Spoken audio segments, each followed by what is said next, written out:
الحظ للشاعر عبد الله بن شايق. أنا حسب حساب الكل ما أحب الاستبصار، ولا داني أهل الكبر والبخل والتقليد.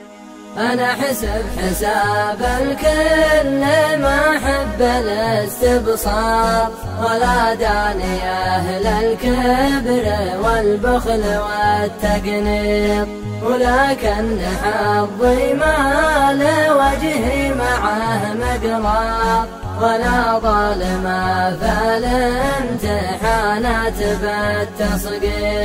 فرش لا ذهب ثم ورد ثم زل ثم بساط، ولا شاف مني غير الإهمال والتفريط.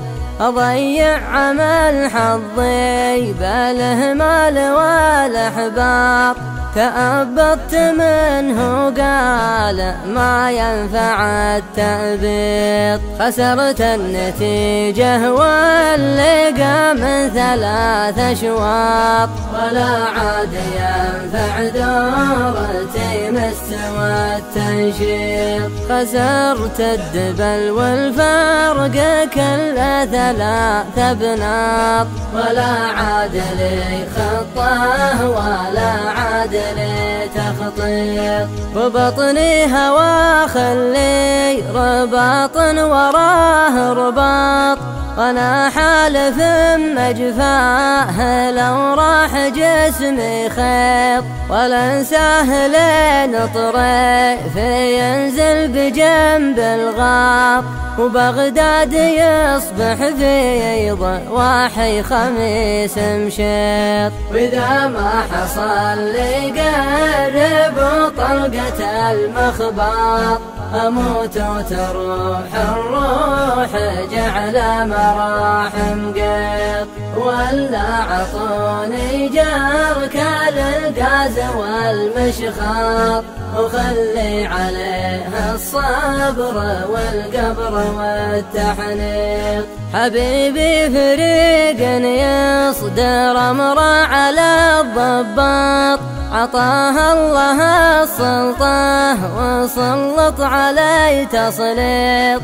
لقيت صلاة العصر داخل على الخياط، على الحجتين ماشط قذلته تمشيط. تعال اكتب اسمك داخل القلب يا خطاط، تبصر ودقق وانقشه واضبطه تضبيط. تعال اكتب اسمك داخل القلب يا خطاط، تبصر ودقق وانقشه واضبطه تضبيط. تعال اكتب اسمك داخل القلب يا خطاط، تبصر ودقق وانقشه واضبطه تضبيط. تبصر ودقق وانقشه واضبطه تضبيط.